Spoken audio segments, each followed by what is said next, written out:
Ang sarap ng ulam ko!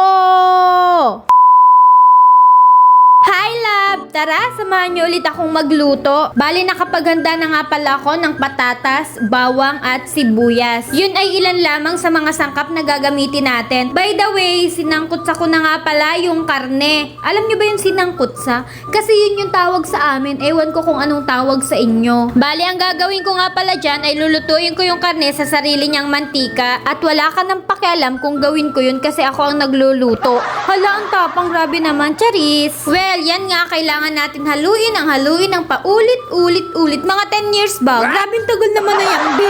Pero kailangan talaga natin yung gawin para lumabas yung mantika ng karne na to. Baka nga pala magtaka kayo kasi walang video ng pagbili ko ng karne na to, tsaka paghanda ko ng mga sangkap. Paano ba naman kasi akala ko nag-play itong cellphone na to, hindi pala siya gumana. At na-realize ko lang nung mag-uumpisa na akong magluto. Nakakainis. Pero ba't ko pa yung sinabi? Wala ka nga palang pake.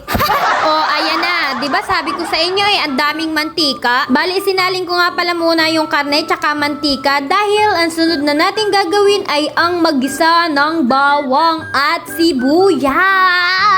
Ano ba yan? Ang tagal naman ilagay ng sibuyas.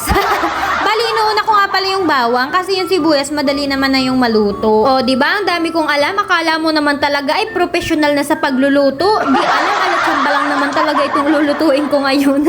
Di ko nga alam kung anong tawag sa luto na to. Basta may sibuyas, bawang yan. Tapos mamaya lalagyan natin yan ng toyo. At kung ano-ano pa, abangan mo. Manood ka lang dyan ha. Huwag mo akong iwan. Bali, na ilagay ko na nga rin pala yung sibuyas dyan. Kita mo naman, kahit hindi ko nasabihin, nanonood ka naman, di ba? Alam nyo, napapadalas itong pagluluto ko. Feeling ko talaga pwede na ako mag-asawa kasi malang na ako magluto. Ano ba yan? Ang arte.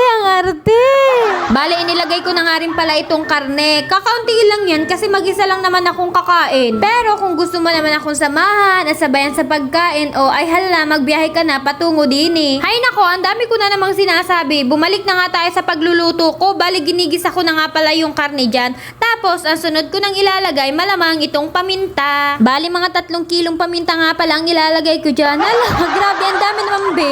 Apake mo ba? May factory kami ng paminta. Wow. Charis, yaman yan. Eto na naman tayo, for the halo na naman tayo. Bakit ba kailangan tong haluin? Hindi ba pwedeng pagsama-samahin na lang ang mga sangkap tapos luto na agad? Uy, walang ganun be. Kailangan talaga nating dumaan sa proseso. Kailangan nating paghirapan ang lahat ng bagay. Oh, ayan na, inilalagay ko na yung sarili ko dyan. Yan yung pinaka-secret ingredients kasi hindi yan sasarap kapag wala ako. Uy, hindi ikaw, tuyo yun, tuyo.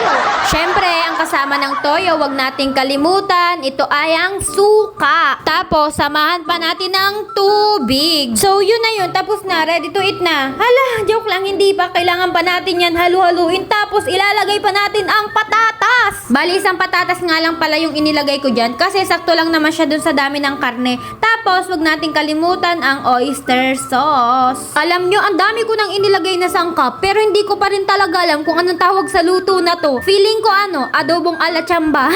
Yun na lang kasi hindi ko talaga alam ang tawag. Ako hindi chamba-chamba lang talaga. Bida-bida ako akala mo talaga magaling magluto. Mga ilang minuto na nga lang pala ay maluluto na to. Kailangan ko lang talaga mapalambot itong patatas na to. Feeling ko naman after 10 years malambot na to. Puro ka na to.